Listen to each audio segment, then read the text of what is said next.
ಎಲ್ಲರಿಗೂ ಹೊಸ ವರ್ಷದ ಹಾರ್ದಿಕ ಶುಭಾಶಯಗಳು. ಈ ವರ್ಷ ನಿಮ್ಮೆಲ್ಲರಿಗೂ ಶುಭವಾಗಲಿ, ನಿಮ್ಮ ಆಸೆ ಆಕಾಂಕ್ಷೆಗಳೆಲ್ಲ ಈಡೇರಲಿ.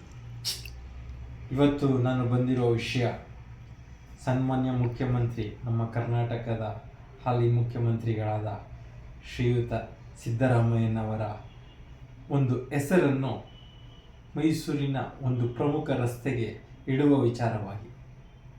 ನೋಡಿ, ಈಗ ಸಿದ್ದರಾಮಯ್ಯವರ ಹೆಸರನ್ನು ಒಂದು ರಸ್ತೆ, ಒಂದು ದೊಡ್ಡ ಒಂದು ವಿಷಯ ಅಲ್ಲ, ಒಂದು ಸಣ್ಣ ವಿಷಯ.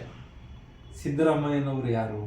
ಮೈಸೂರಿನ ಮಗ, ಮೈಸೂರಿನ ಮನೆ ಮಗ, ಒಬ್ಬ ಸಾಧಾರಣ ಕುರಿ ಕಾಯುವ ಒಂದು ಕುಟುಂಬದಿಂದ, ಒಂದು ರೈತಾಪಿ ಕುಟುಂಬದಿಂದ, ಮೈಸೂರಿನ ಒಂದು ಸಣ್ಣ ಹಳ್ಳಿಯಿಂದ ಬಂದು, ಒಂದು ಬಡ ಮನೆತನದ ಕುಟುಂಬದಿಂದ ಬಂದು, ತನ್ನ ಪರಿಶ್ರಮದಿಂದ, ತನ್ನ ಪ್ರತಿಭೆಯಿಂದ, ತನ್ನ ಬುದ್ಧಿಶಕ್ತಿಯಿಂದ, ತನ್ನ ಅಗಾಧ ಒಂದು ಬಹಳಷ್ಟು ಸಾಧನೆ ಕೆಲಸಗಳಿಂದ ಇವತ್ತು ಎರಡನೇ ಬಾರಿಗೆ, ಗಮನಿಸಿ, ಎರಡನೇ ಬಾರಿಗೆ ಬಹಳ ಕೋಟ್ಯಾಂತರ ಜನ ಅಲ್ಲ ಏನಂದರೆ ಕೋಟ್ಯಾಂತರ ಜನರ ಆಸೆ ಕನಸು, ಕರ್ನಾಟಕದ ಒಂದು ಮಹತ್ವಾಕಾಂಕ್ಷೆ ಅಂತ ಹೇಳ್ಬೋದು, ಮುಖ್ಯಮಂತ್ರಿ ಅನ್ನೋ ಒಂದು ಪದವಿ ಇರೋದು.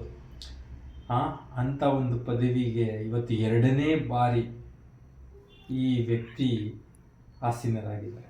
ಅಂಥ ವ್ಯಕ್ತಿಯ ಹೆಸರನ್ನು ಒಂದು ಮೈಸೂರಿನ ಒಂದು ಪ್ರಮುಖ ರಸ್ತೆ, ಅದು ಮೈಸೂರು ಸಿಟಿಯ ಒಂದು ರಸ್ತೆ ಏನಲ್ಲ, ಮೈಸೂರಿನ ಅದನ್ನು ನಾವು ಆ ರಸ್ತೆನ ನಮ್ಮ ಕಡೆ ನಾವು ಹೆಬ್ಬಾಳಲ್ಲಿ ಇರೋದು 20-30 ವರ್ಷ ಆಯ್ತು ಬಂದು ಈ ಏರಿಯಾಗೆ.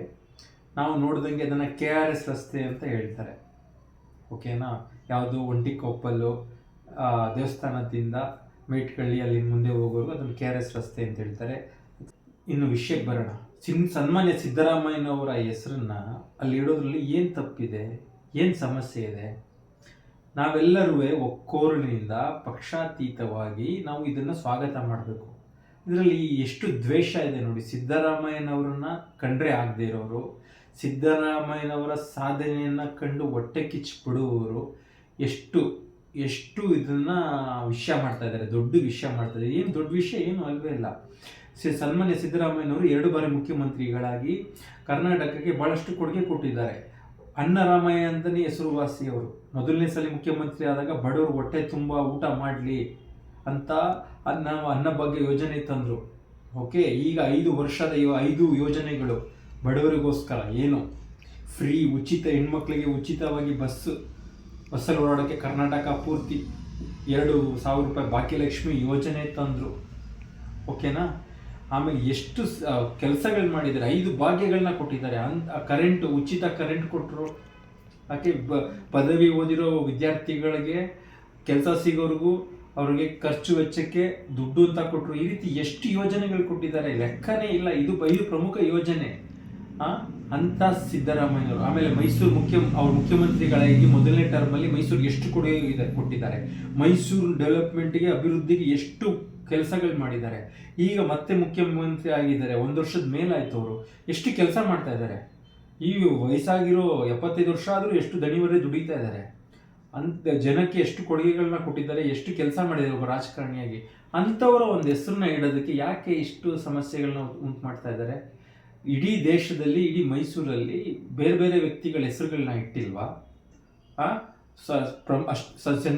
ಸನ್ಮಾನ್ಯ ಸಿದ್ದರಾಮಯ್ಯನವರು ಅಷ್ಟು ದೊಡ್ಡ ಹೆಸರು ಮಾಡದಿದ್ದವ್ರ ಹೆಸರುಗಳೆಲ್ಲ ಇದೆ ನಮ್ಮ ಮೈಸೂರು ಭಾಗದಲ್ಲಿ. ಅಂಥದ್ರಲ್ಲಿ ಎರಡನೇ ಬಾರಿ ಮುಖ್ಯಮಂತ್ರಿ ಆಗಿರೋರು, ಇಷ್ಟೆಲ್ಲ ಸಾಧನೆ ಮಾಡಿರೋರಿಗೆ ಅವ್ರ ಸಾಧನೆ ಹೇಳೋದಕ್ಕೆ 1 ದಿನ ಬೇಕಾಗುತ್ತೆ. ನನಗೆ ಸಮಯದ ಅಭಾವ ಇರೋದ್ರಿಂದ ನಾನು ಇನ್ನು ಪ್ರಮುಖ ವಿಷಯ, ಆ ರಸ್ತೆ ಭಾಗದಲ್ಲಿ ಜಿಲ್ಲಾಸ್ಪತ್ರೆ ತಂದಿದ್ದು ಸಿದ್ದರಾಮಯ್ಯನವರು, ಆಯುರ್ವೇದಿಕ್ ಆಸ್ಪತ್ರೆ, ಚರಕ ಆಸ್ಪತ್ರೆ ತಂದಿದ್ಯಾರು? ಸಿದ್ದರಾಮಯ್ಯನವರು. ಇದು ನಮ್ಮ ಜಯದೇವ ಆಸ್ಪತ್ರೆ, ಅದರಲ್ಲಿ ಬರೋದಕ್ಕೆ ಕಾರಣ ಯಾರು? ಸಿದ್ದರಾಮಯ್ಯನವರು. ಆ ರೀತಿ ಆ ಒಂದು ರಸ್ತೆ ಇದೆಯಲ್ಲ, ಅಲ್ಲಿ ಆಸ್ಪತ್ರೆಗಳ ಸಮುಚ್ಚಯನೇ ಇದೆ. ನಿಮಗೆ ಆಯುರ್ವೇದಿಕ್ ಆಸ್ಪತ್ರೆ ಇರಲಿ, TB ಆಸ್ಪತ್ರೆ ಇರಲಿ, ಸ್ಯಾನಿಟೋರಿಯಂ ಆಸ್ಪತ್ರೆ TB ಇದೆ. ಆಮೇಲೆ ESI ಇವ್ರದ್ದು PS ಹಾಸ್ಪಿಟ್ಲ್, ESI ಹಾಸ್ಪಿಟ್ಲು, ಜಿಲ್ಲಾಸ್ಪತ್ರೆ, ಆ ರೀತಿ ಬೇಕಾದಷ್ಟು ಆಸ್ಪತ್ರೆ ಇದೆ, ಆಸ್ಪತ್ರೆಗಳ ಸಮುಚ್ಚಯ ಅಂತ ಬಹಳಷ್ಟು ಕೊಡುಗೆ ಕೊಟ್ಟಿರೋದ್ರಲ್ಲಿ ಒಂದು ವಿಷಯನ ಇಟ್ಕೊಂಡು ಅಲ್ಲಿ ಶ್ರೀಯುತ ಹಾಲಿ ಶಾಸಕರಾದ ನಮ್ಮ ಹರೀಶ್ ಅಣ್ಣ ಅವರು, ಹರೀಶ್ ಗೌಡ್ರು ಅವರು ಅಲ್ಲಿ ರಸ್ತೆ ಮಾಡಕ್ ಹೊರಟಿದ್ದಾರೆ. ಅವ್ರ ಹೆಸರಲ್ಲಿ ಸಿದ್ದರಾಮಯ್ಯ ಆರೋಗ್ಯ ರಸ್ತೆ ಅಂತ ಮಾಡಕ್ ಹೊರಟಿದ್ದಾರೆ. ಓಕೆ, ಅದ್ರಲ್ಲಿ ಏನ್ ತಪ್ಪು ಅಂತ, ಏನ್ ಸಮಸ್ಯೆ ಅಂತ ಇಡೀ ಮೈಸೂರಿಗರು ಒಗ್ಗಟ್ಟಾಗಿ ಇದನ್ನ ಸ್ವಾಗತ ಮಾಡಬೇಕು, ಪಕ್ಷಾತೀತವಾಗಿ. ಆದ್ರೆ ಏನ್ ಮಾಡ್ತಿದ್ದಾರೆ? ಕೆಟ್ಟ ರಾಜಕೀಯ, ದ್ವೇಷದ ರಾಜಕೀಯ, ದ್ವೇಷ ಸ್ಪಷ್ಟವಾಗಿ ಕಾಣ್ತಾ ಇದೆ. ನಾನು ಮೈಸೂರಿಗರಲ್ಲಿ ಮತ್ತು ಕನ್ನಡಿಗರಲ್ಲಿ ಆಗ್ರಹಿಸೋದೇನೆಂದ್ರೆ, ಸಿದ್ದರಾಮಯ್ಯನವರು ನಮ್ಮ ಮನೆ ಮಗ, ಮೈಸೂರಿನ ಮನೆ ಮಗ. ಇವರ ಹೆಸರು ಬರೀ ಅದೊಂದು ರಸ್ತೆಗೆ ಅಷ್ಟೇ ಅಲ್ಲ, ಕರ್ನಾಟಕದ ಬಹಳಷ್ಟು ಕಡೆ, ಬಹಳಷ್ಟು ರಸ್ತೆಗಳು, ಬಹಳಷ್ಟು ಹೊಸ ಹೊಸ ಆಸ್ಪತ್ರೆ, ಹೊಸ ಹೊಸ ಕಾಲೇಜುಗಳು, ಇವೆಲ್ಲದಕ್ಕೂ ಸಿದ್ದರಾಮಯ್ಯನವರ ಹೆಸರುಗಳು ಇಡಬೇಕು. ಅಂಥದ್ರಲ್ಲಿ ಒಂದು ಸಣ್ಣ ರಸ್ತೆಗೆ ಇದಕ್ಕೆ ಎಷ್ಟು ಗಲಾಟೆ ಮಾಡ್ತಾರಲ್ಲ, ಇದನ್ನ ನಾನು ಖಂಡಿಸ್ತೀನಿ, ಬಹಳ ಉಗ್ರವಾಗಿ ಖಂಡಿಸ್ತೀನಿ. ನೀವೆಲ್ಲರೂ ಇದನ್ನ ಖಂಡಿಸ್ಬೇಕು ಮೈಸೂರಿಗರೇ. ಇದು ಒಂದು ಕೆಟ್ಟ ಚಾಳಿ, ಕೆಟ್ಟ ಸಂಪ್ರದಾಯ. ಇದನ್ನು ನಾವು ಪ್ರಜಾಪ್ರಭುತ್ವ ವ್ಯವಸ್ಥೆಯಲ್ಲಿ ಇದನ್ನು ಯಾರು ಸಹಿಸುವಂಥ ವಿಷಯ ಅಲ್ಲ. ದಯವಿಟ್ಟು ಇದನ್ನು ಗಮನಿಸಿ. ಎಲ್ಲರೂ ಈ ವಿಷಯಕ್ಕೆ, ಈ ಹೆಸರಿಡುವುದಕ್ಕೆ ಬಹಳ ಖುಷಿಯಾಗಿ ಎಲ್ಲರೂ ಸಹಕರಿಸಿ ಅಂತ ಹೇಳ್ತಾ ನನ್ನ ಮಾತುಗಳು ಮುಗಿಸ್ತೀನಿ. ಜೈ ಹಿಂದ್, ಜೈ ಕರ್ನಾಟಕ ಮಾತೆ. ನಮಸ್ಕಾರ.